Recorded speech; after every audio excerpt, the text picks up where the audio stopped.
Bonjour à tous. Aujourd'hui, j'ai le grand plaisir et l'honneur d'accueillir Bruno David au labo. Donc, c'est une vidéo, c'est pas Blablaro au labo aujourd'hui, c'est Bruno au labo.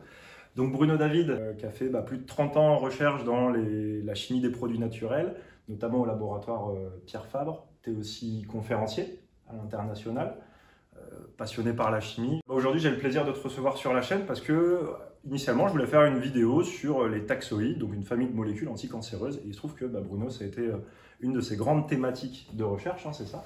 Et je souhaitais t'inviter pour qu'on parle de ça. Mais avant de démarrer, moi, j'avais envie de poser une question. Comme on a beaucoup de jeunes sur la chaîne, on a des lycéens, on a des jeunes chimistes, on a aussi des collègues. J'aurais bien aimé que tu nous racontes qu'est-ce qui t'a poussé, quel a été le déclic peut-être dans ta vie, ou qu'est-ce qui t'a amené vers cette vocation de chimiste et de chercheur. Merci Raphaël et bonjour à tous.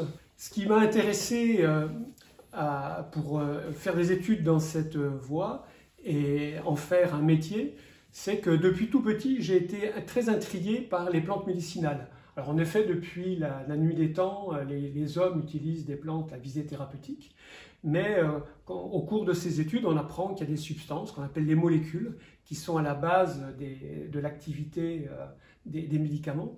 Et ce qui m'a intéressé, c'est de savoir quelles étaient ces substances et si on pouvait les utiliser davantage pour soigner des pathologies comme les pathologies cancéreuses pour lesquelles il n'y a pas vraiment de réponse thérapeutique complète. C'est-à-dire qu'il y a beaucoup de médicaments qui soignent, mais il y a encore des progrès malheureusement à faire. Vers quel âge tu étais au lycée, au collège, quand tu as commencé à te passionner vraiment? Alors au départ, c'était à l'école primaire. Ah oui, d'accord, vraiment très jeune alors. Très jeune, ok. Très jeune, j'étais intrigué par cette diversité du monde végétal.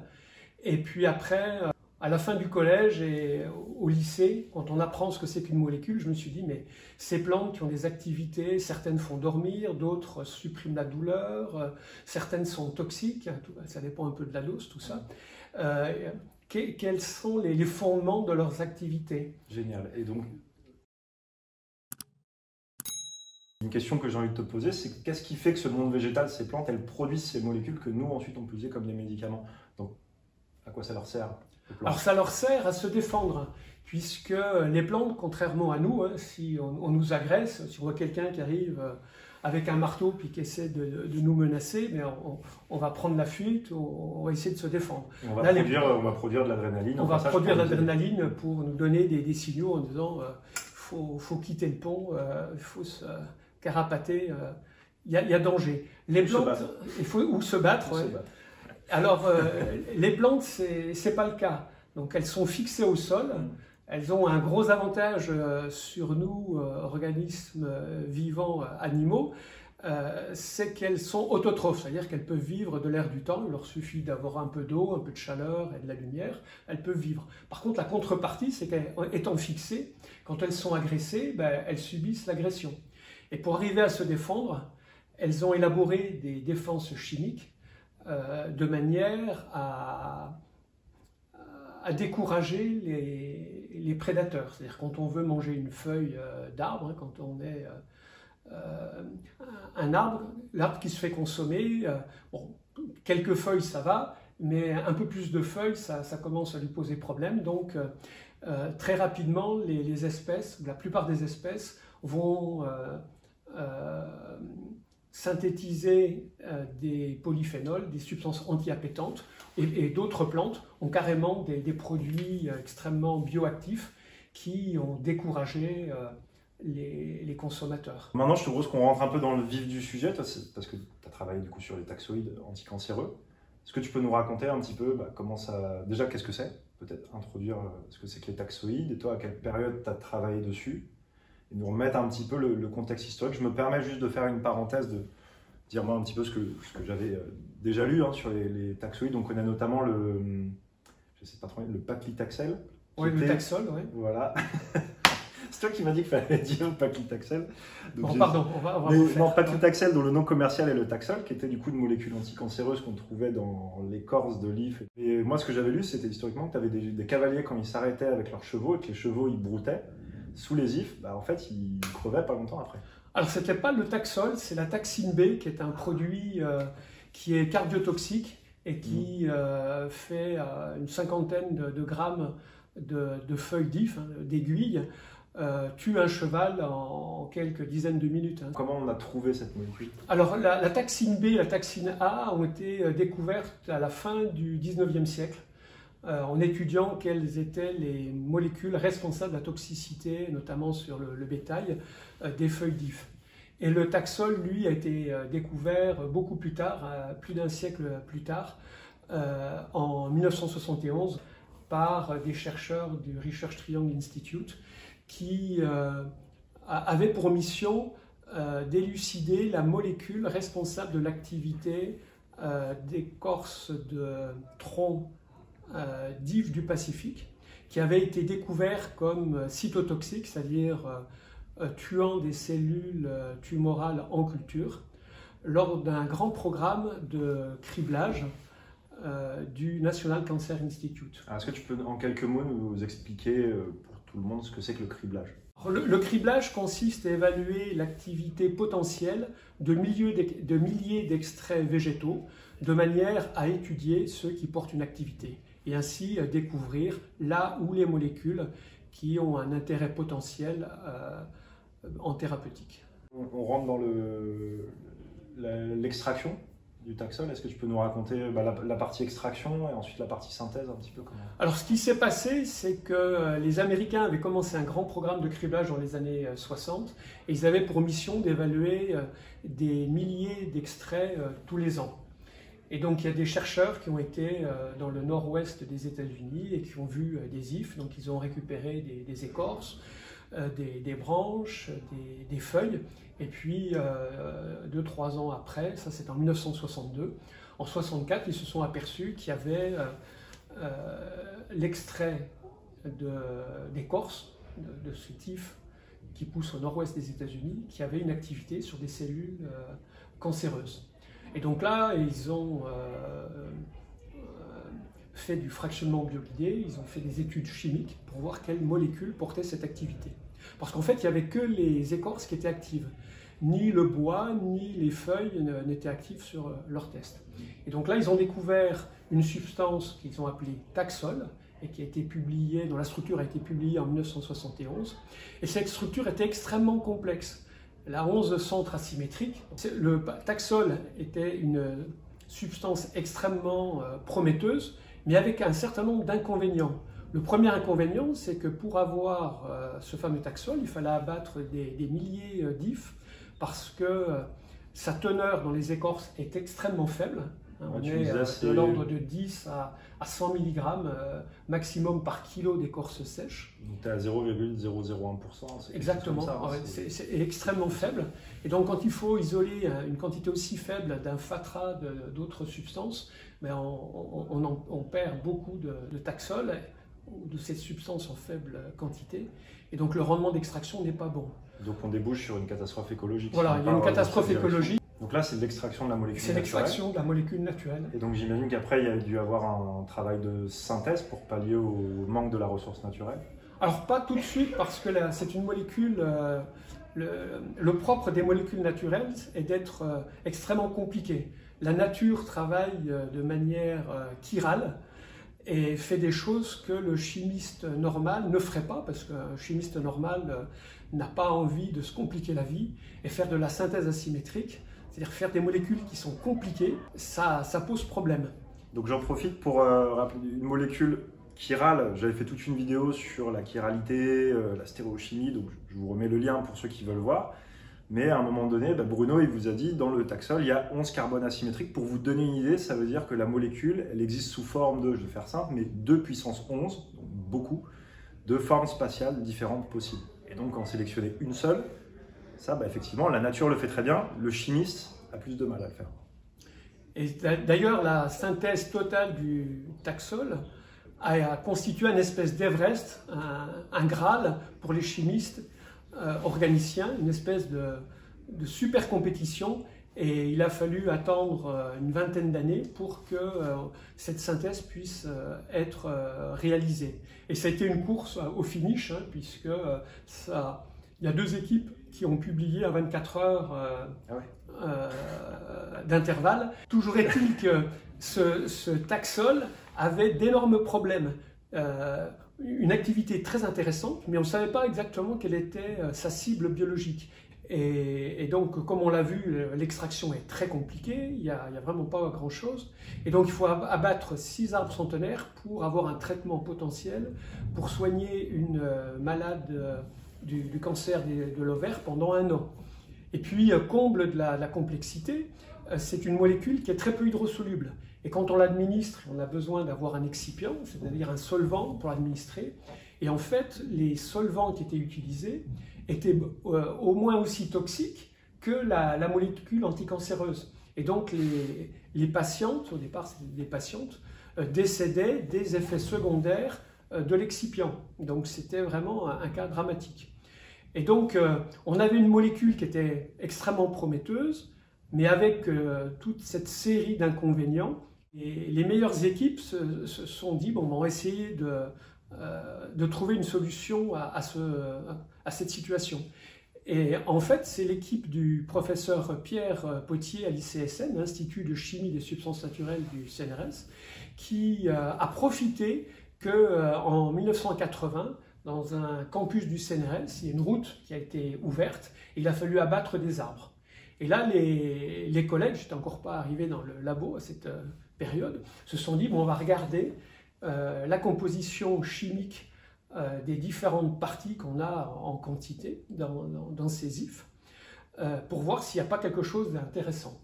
Et en fait, l'idée géniale était de dire, bon, on va utiliser un test biologique pour voir s'il y a d'autres substances que le Taxol qui aurait une petite activité.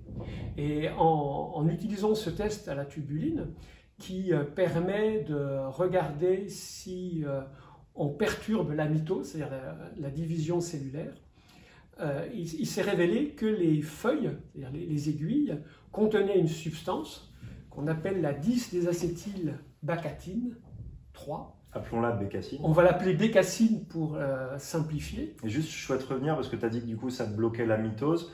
On explique pourquoi c'est indispensable, parce que c'est ce qui permet aux cellules cancéreuses en fait de se démultiplier. Et donc voilà. On veut casser ce mécanisme-là. Exactement. Toutes les cellules se divisent, mais à des rythmes différents. Et le problème des cellules cancéreuses, c'est qu'elles se divisent tellement fréquemment qu'elles envahissent l'organisme qui les héberge et puis qu'elles ne suivent pas les règles de la vie commune.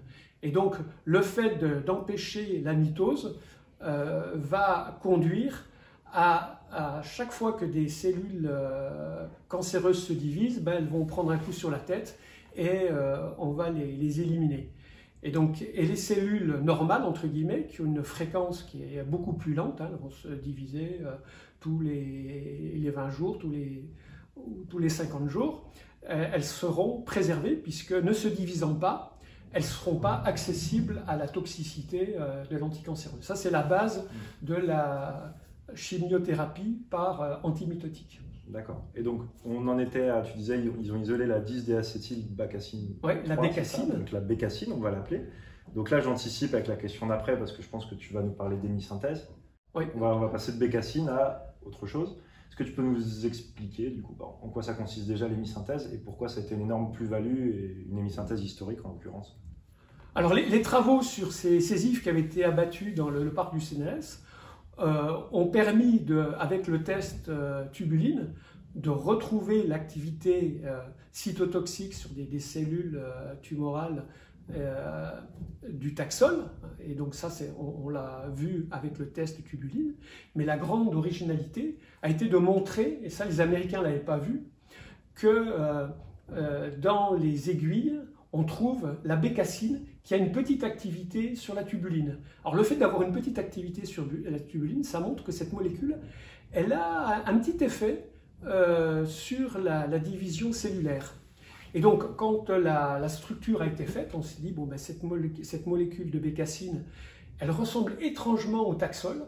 Par contre, il lui manque quelques attributs, une grande chaîne latérale en position C13, alpha. Je mettrai à l'écran les... Et puis, il lui manque un groupement acétyl sur une autre position. Et donc là, on s'est dit, ben, la bécassine, il y a l'air d'en avoir quand même des quantités intéressantes dans les feuilles, parce qu'on est de l'ordre d'1 gramme par kilo de feuilles sèches. Et puis, énorme avantage des feuilles par rapport aux écorces, c'est que les feuilles, on les coupe et elles repoussent. Alors que quand on écorce un arbre, ben on le tue. Et quand on a un arbre bicentenaire, comme ceux qui étaient utilisés pour préparer le Taxol pour les études cliniques aux États-Unis, ben quand on coupe l'arbre, ben on épuise la ressource, alors que les feuilles représentent une biomasse quasi inépuisable. Et donc mon travail, quand j'étais en DEA entre 84 et 85 au CNRS... Donc le DEA pour les plus jeunes, c'est le Master 2. Hein, voilà, exactement. Donc quand j'ai fait mon équivalent de Master 2, on m'a dit, Bruno, ta mission, si tu l'acceptes, c'est de partir de cette bécassine et puis d'aller en direction du Taxol pour avoir ce fameux Graal par ce qu'on appelle une hémisynthèse. Alors c'est une hémisynthèse parce que la bécassine est produite naturellement par l'IF, qui est un organisme vivant, mais avec nos mains de petits chimistes, on va rajouter un acétyl, on va rajouter une chaîne pour pouvoir accéder au fameux Taxol. Génial, c'est incroyable. Ça m'amène à une autre question que je voulais te poser, oui. Pour ceux qui n'auraient pas vu une des dernières vidéos. Parce que du coup, on avait un Taxol naturel, on veut synthétiser du Taxol, là on fait une hémisynthèse. Ça change quelque chose pour la molécule? Alors que ce soit du Taxol de synthèse totale, qui était à l'époque le Graal que personne n'arrivait à faire, que ce soit du Taxol d'hémisynthèse, c'est-à-dire à moitié naturel, et puis l'autre partie d'origine pétrochimique, ou du Taxol complètement naturel, qu'on trouve dans les écorces, c'est la même chose. Parce que la molécule a le même nombre d'atomes qui sont arrangés spatialement de la même manière. Et donc on a la même activité pharmacologique et puis sur les malades, la même activité clinique. L'origine finalement n'aura pas d'impact sur la molécule elle-même. Et donc là, effectivement, pour ceux qui ne seraient pas trop au point là-dessus, je vous rappelle, j'ai fait une vidéo d'ailleurs que Bruno a relue, tu as indirectement un petit peu participé. Avec Mediachimie, on a fait une vidéo qui s'appelle Chimique ou naturel, qui est volontairement un titre, comment dire, maladroit, mais volontairement maladroit, dirons-nous. Donc je vous mets le lien en description si vous souhaitez aller voir ça. Et il est question également de l'histoire d'Anavelbine, qui est un autre anticancéreux, et où Pierre Potier est également impliqué d'ailleurs dans cette histoire. Donc c'est passionnant, en fait, Bruno arrive voilà, pour compléter un petit peu, pour que les deux vidéos se complètent finalement. Et on en est où dans notre histoire, nous alors? Alors donc, dans mon DEA, qui était l'ancêtre à l'époque du Master 2, on m'a dit, bon, tu pars de ta bécassine, donc, et tu vas aller vers le Taxol. Alors c'est une histoire qui est assez facile à dire comme ça, mais chimiquement, cette fichue chaîne latérale, elle était compliquée. On a pu, puisqu'on testait les produits un par un, à mesure qu'on les hémisynthétisait, on a pu mettre la main sur une substance qui était 2 fois plus active que le Taxol.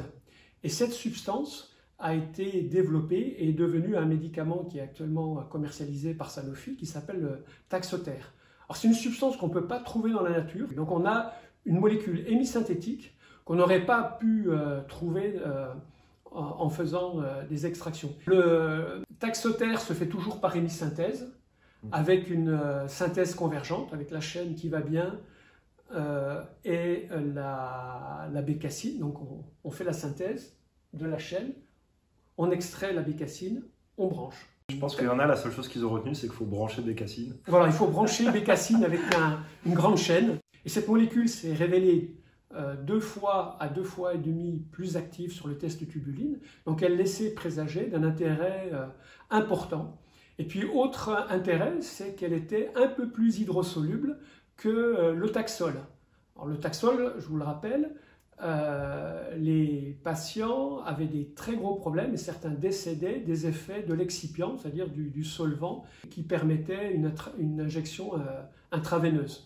Donc là, on a un magnifique exemple en fait de la synthèse d'une molécule artificielle, c'est-à-dire où les chimistes au début vous êtes inspirés de ce qu'il y avait dans la nature. Finalement, ils ont formé une molécule artificielle qui n'existe pas dans la nature, mais dont les performances ont été améliorées. Voilà, puisque la nature n'a pas vocation à soigner les cancers, hein. Comme on l'a vu au début de l'interview, une plante, elle est fixée au sol, elle a besoin de se défendre, et donc elle utilise des armes chimiques extrêmement performantes, bioactives, pour perturber des mécanismes, mais elle n'a pas pour vocation de soigner un cancer du sein, un cancer du poumon. Et donc, on s'inspire de ce que fait la nature pour aller au-delà en termes de performance, en bricolant les molécules de manière à augmenter leur spécificité et puis diminuer les effets secondaires ou les effets indésirables qui sont des problèmes au niveau de l'administration en clinique. C'est fantastique. Moi, je suis hyper content d'être à côté de toi qui as travaillé sur tout ça. Parce que moi, pendant des années, j'ai souvent lu autour du taxol, de Taxotere, raconter un peu l'histoire à mes étudiants, mais il me manquait plein de détails en réalité. Et là, c'est incroyable. Tout ce que tu nous racontes, merci beaucoup. Je voulais te demander du coup, avec ces molécules commercialisées sous le nom de Taxol et Taxotere, aujourd'hui, est-ce que tu peux nous donner une idée, un ordre de grandeur pour l'utilisation? C'est beaucoup de cancers, c'est beaucoup de traitements? Alors c'est plus d'une dizaine de pathologies tumorales, hein, cancéreuses. Donc on a historiquement pour le Taxol le cancer de l'ovaire, ensuite il y a eu le cancer du sein, le cancer du poumon non à petites cellules, c'est-à-dire le cancer de ceux qui fument du tabac. Et il y a d'autres. Ça se fait Taxotere ou Taxol? En fait les deux. Les deux. Bah écoute, j'ai l'impression qu'on a pas mal fait le tour déjà. Merci d'être venu, c'était un plaisir, j'ai appris vachement de choses. J'espère que vous aussi, j'en suis sûr. Bah écoutez, si ça vous a plu ce type de contenu, n'oubliez pas de nous exploser les pouces, de vous abonner à la chaîne si ce n'est pas fait. Mettez des commentaires aussi pour dire ce que vous en avez pensé. N'hésitez pas à poser des questions, peut-être que Bruno n'hésite pas à passer répondre sous les commentaires. Souvent on a des questions, je pense que je ne saurais pas répondre à tous s'il y a des questions trop pointues. Avec plaisir, puis on vous mettra des liens par rapport à des articles complémentaires. Voilà, ouais, on va vous donner si des certains veulent aller plus loin. Ouais, ouais. Dites-moi également, est-ce que ce format où j'invite un chercheur, un expert pour nous apprendre un petit peu la chimie vous plaît? Moi, c'est quelque chose que j'ai à cœur depuis assez longtemps, de proposer à d'autres intervenants chimistes de ne plus être le seul sur la chaîne à diffuser des connaissances. Donc si ça vous plaît, on continuera d'aller dans ce sens-là. Voilà, je vous souhaite une bonne journée ou soirée selon à quel moment vous regardez cette vidéo et je vous dis à bientôt au labo! Il faut dire que vous faites des études vachement intéressantes. Hein.